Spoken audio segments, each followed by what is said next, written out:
Going on, YouTube? It's Malachi, and it's episode 2 of Philoso-Fight. And today we're going to be attacking the idea of optimism, right?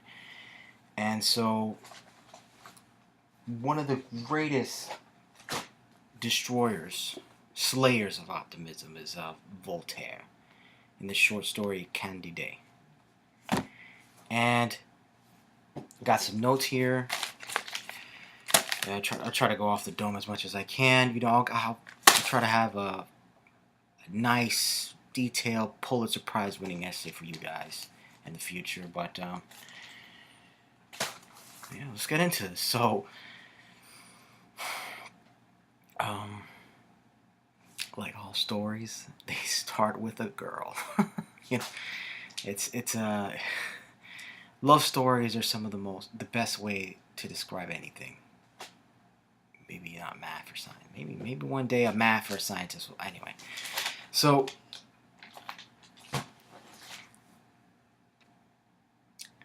let's go back in time. You're in the 7th, 8th grade, 6th grade, whatever. You get your first crush on a pretty girl, and we all know what happens.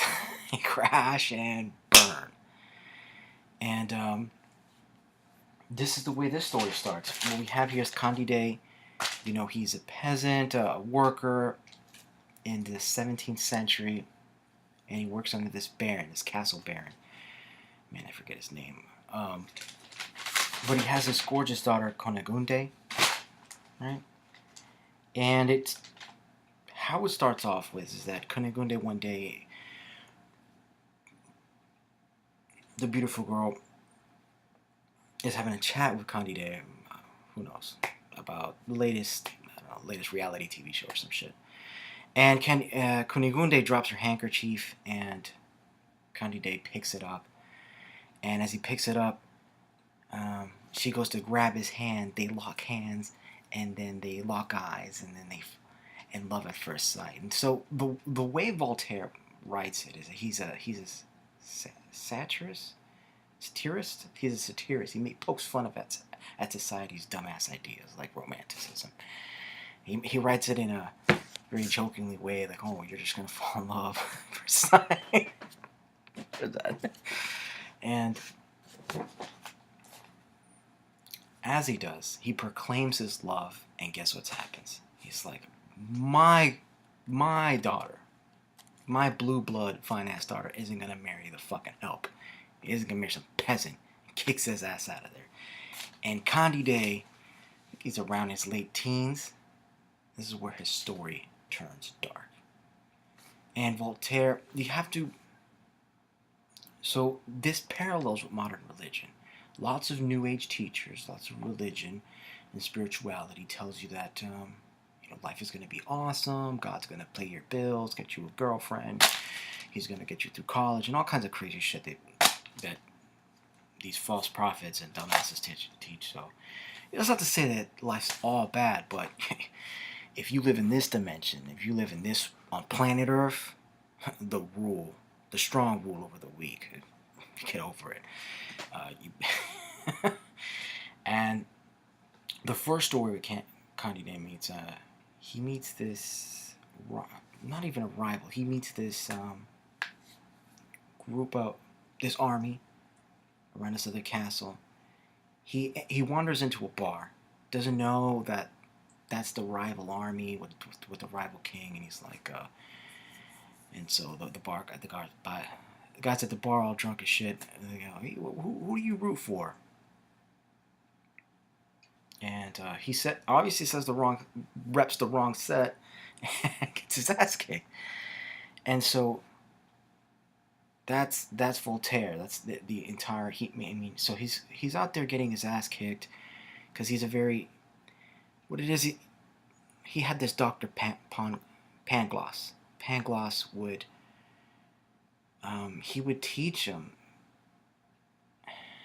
He was just a very sheltered kid in this castle.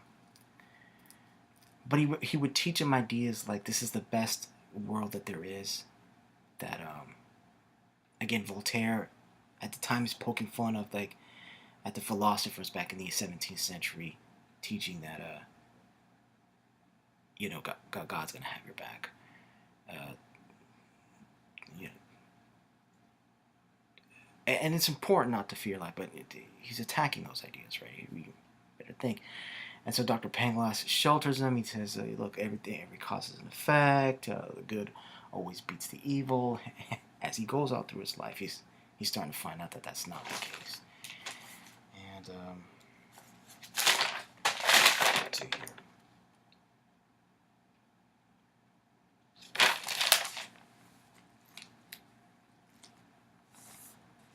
So a little background.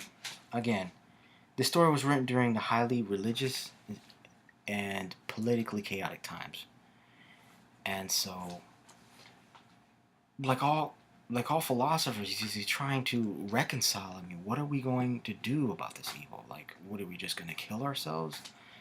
And I don't have the answers. I'm starting the spiritual journey myself, and but Voltaire, it's a great beginner's read. Just I'm also a beginner, and if you want to start walking the Jacob's ladder, I'm telling you, you gotta.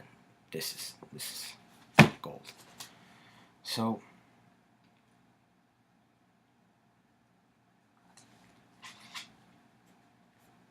It's interesting because, the Inquisition was going on, people getting murdered over their beliefs, kings over other kings fighting over females and resources, like if it was some hip-hop rap out, gangster rap album or some shit. I mean, it was crazy times. Juxtaposed with this emerging sort of age of enlightenment, like, hey, other people, like, maybe not during that time, not a historian, but, this emerging age of reason. Galileo, 100 years back, a little after Rene Descartes, John Locke, all these great thinkers saying, man, we don't really have to act like animals, like fucking monkeys or something.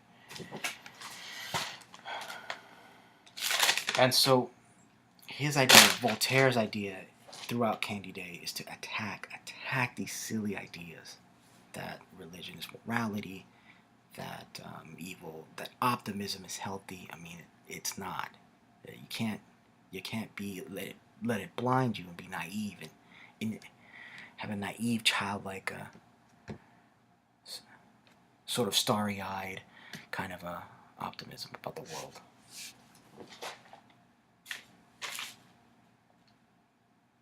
Now, if you think that I'm reading too much into it or misreading Voltaire, again, read it for yourself. But if I think I'm misreading it or painting Voltaire with this like pessimistic outlook, check this out. Here on page 55, 56, Kenny Day, the main character, is having this. They just got after. I mean, it's over and over, tragedy over tragedy, right? And so he just escaped this pirate raid off the coast of Colombia or something, and he arrives in France. Anyway, they're at a bar in France. They're having this argument, and he goes, "You must be full of the devil," said Candide. And his friend says, "He takes so much part of this world," said Martin, "that I might be full of him, just like everything else. But then I must admit, when I cast my eyes over this globe, or rather this globule, I think that God has abandoned it to some maleficent being, always excepting El Dorado. I have hardly seen a town that did not desire the ruin of the neighboring town, or never did a family. Never a family that did not want to exterminate some other family." Stark stuff there. So,